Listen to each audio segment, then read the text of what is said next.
What is going on, you guys? It is another day here in the garage. And continuing on down in the transtone area because I'm going to remove some of the parts under there and as well clean up and weld some points in the chassis to reinforce it.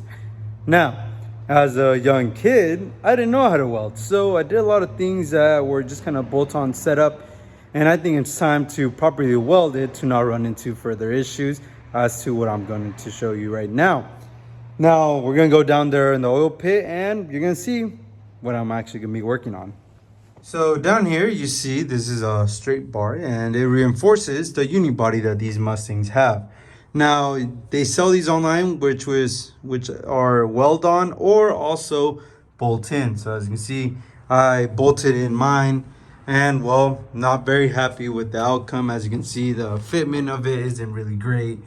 And I mean, as much as I didn't really think it was necessary, but I'd rather just take out the bolt and weld onto the unibody of the chassis, as well in this area, grind it down and weld it onto the unibody of the chassis. That way I could prevent it from actual flexing, because a bolt in reality isn't going to do much. So in this side, I removed the bolt. It was pretty easy. As you can see, I've done some of the work before and I kind of just notched and bolted in. But I think it's time to just clean all this up, cut this ear off to bring it up more and weld down to the chassis. And as well, I have my cradle setup. That's my four-link setup. And I'm planning to weld it on now. Simply because I can see right here, some of the bolts has come loose already with time. And this one's probably even worse. As you can see, there's more of a gap going on. And luckily, I caught that real quick.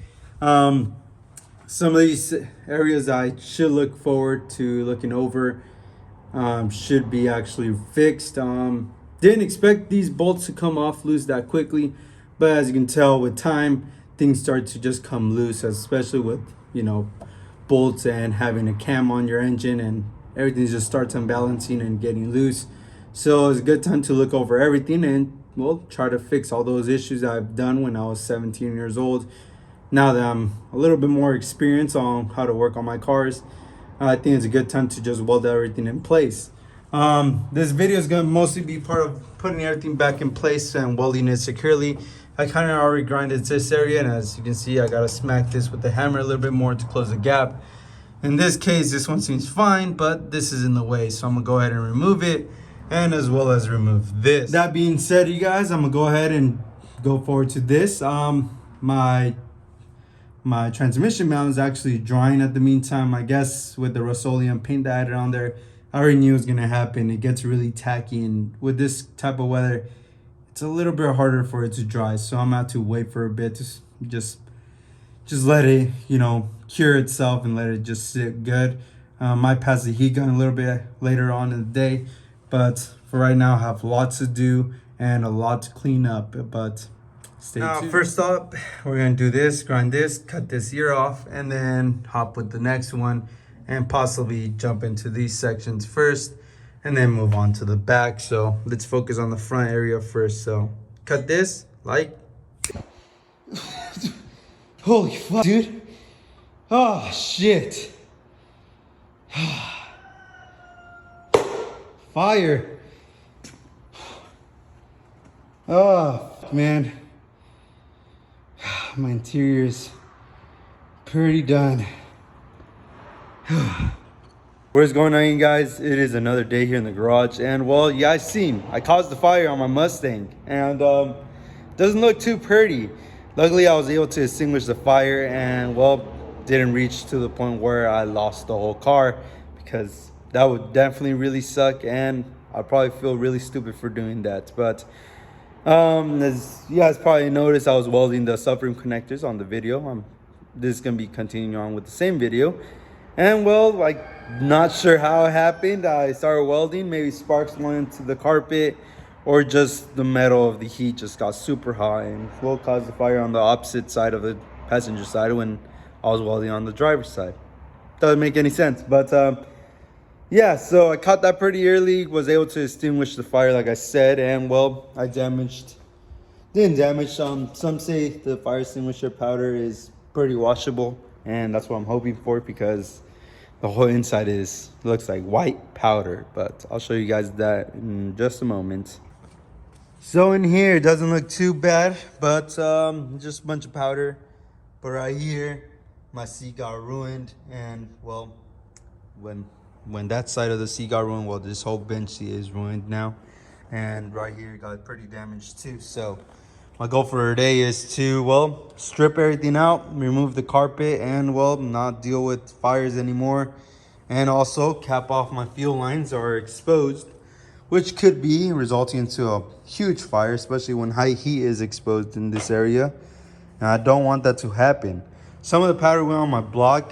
They say it's very corrosive, so once I pull it all out again, I'm gonna go ahead and give it a little wash.